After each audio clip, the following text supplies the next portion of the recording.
So hello guys, ECET ఎగ్జామ్లో ఎలాంటి questions వచ్చినప్పుడు ఎలా చేయాలో చూద్దాం. సో మనకి ఇక్కడ ఒక ఏ అనే మ్యాట్రిక్స్ ఇచ్చాడు, 2x2 మ్యాట్రిక్స్ ఇది. సో నెక్స్ట్ ఒక ఈక్వేషన్ ఇచ్చాడు, ఇందులో ఎక్స్ అనేది ఫైండ్ అవుట్ చేయమన్నాడు. సో ఇలాంటి క్వశ్చన్స్కి ఒక ఫార్ములా ఉంటుంది. అదేంటంటే 2x2 మ్యాట్రిక్స్కి ఒక ఫార్ములా ఉంటుంది, 3x3కి ఒక ఫార్ములా ఉంటుంది. 3x3ది నెక్స్ట్ వీడియోలో చెప్తాను. సో ఫస్ట్ 2x2 ఫార్ములా చూద్దాం. Trace of A or a into det a into i. So ఇదనమాట ఫార్ములా.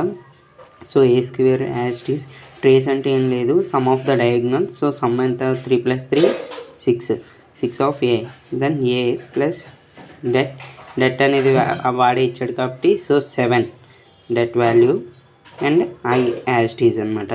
సో మనకి ఇక్కడ ఎక్స్ వాల్యూ ఫైండ్ అవుట్ చేయమన్నాడు కాబట్టి ఎక్స్లో మనకి సమ్ ఆఫ్ డయాగ్నల్స్ కాబట్టి 3 + 3 6. సో ఇలాంటి ఎన్నో ప్రాబ్లమ్స్ కోసం